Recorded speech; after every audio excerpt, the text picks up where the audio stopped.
The shimmering spacecraft sat squarely on the White House lawn, a monument to something. Interns tripped over cables, news crews jostled for position, and the Secretary General looked like he was about to spontaneously combust from sheer diplomatic pressure.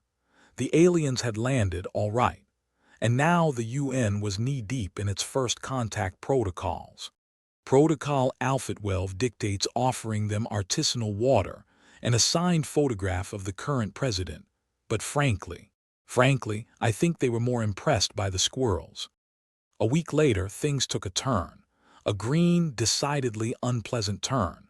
It started with a low, gurgling sound emanating from the spacecraft, followed by a series of increasingly distressed beeps. Then, the entire 8-member alien crew emerged, clutching well, whatever the alien equivalent of stomachs were, and looking profoundly unwell. Oh dear! The UN scrambled. Doctors, epidemiologists, even a particularly enthusiastic botanist were ushered in. Nothing. They ran every test imaginable, but the aliens just got greener and gurgled louder. Protocol Omega-14, emergency xenomedical contingency, kicked in.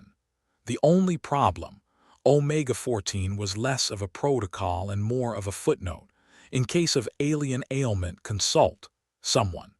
That someone turned out to be Dr. Henrietta Higgins, DVM, and owner of Critters and Chaos, a veterinary practice specializing in everything from aardvarks to zorillas. Me? Said Henrietta, when a panicked UN official called her at 3 a.m., mistaking her clinic's number for a pizza place. You want me to, what, treat aliens, like from outer space? Dr. Higgins. The official stammered. We're desperate. They're turning a rather alarming shade of chartreuse. The Secretary General is threatening to resign. Chartreuse, huh? Sounds like textbook case of the Glargan flu. The Glargan flu. Oh, you've never heard of it. Henrietta chuckled. It's an industry term. Happens when aliens eat bad street meat. Tell you what, send a chopper and I'll bring my special bag.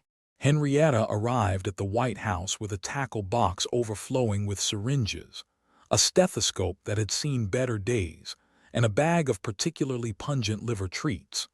She strode confidently past the bewildered security guards and entered the alien spacecraft, which smelled vaguely of burnt popcorn and regret. All right, you overgrown gummy bears. Henrietta announced. Let's see what's making you sing the blues, or, well, the greens.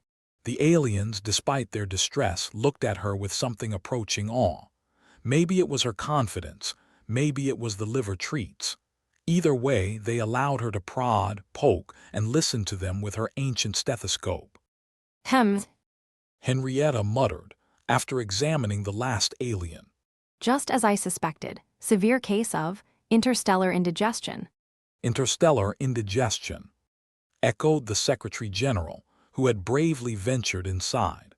What did they eat? Yeah, what did they eat? That's when a young intern, pale and trembling, raised his hand. Well, sir, ma'am. He stammered. They seemed really interested in those hot dog vendors outside, and, well, they ate a lot of them with everything on them. Hot dogs. Henrietta burst out laughing. Oh, that's rich. New York street meat strikes again. Serves em right for skipping the artisanal water. Henrietta then proceeded to administer a series of questionable remedies. A foul-smelling concoction of Pepto-Bismol and alien herbs, confiscated from the botanist, followed by a liberal dose of activated charcoal. The aliens protested with a chorus of gurgles, but Henrietta was firm. Bottoms up, space cadets. She chirped. It's for your own good. Within hours, the aliens were recovering. The chartreuse hue was replaced with a healthy, albeit slightly nauseous, shade of pale lavender. They offered Henrietta a gesture of gratitude which looked suspiciously like a belch, but she took it in stride. Happy to help y'all. Just try the falafel next time. The aliens, cured and slightly traumatized, packed up their spacecraft and prepared to leave. The Secretary General, wiping sweat from his brow, approached Henrietta. Dr. Higgins. he said, shaking her hand vigorously.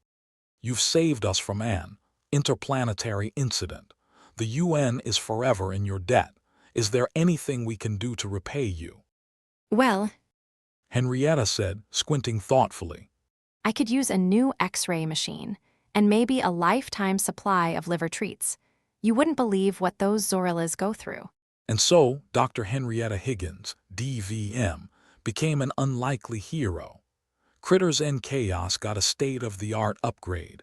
The aliens learned a valuable lesson about the dangers of unregulated street food, and the UN quietly added a rider to Protocol Omega-14. Always check for hot dog stands.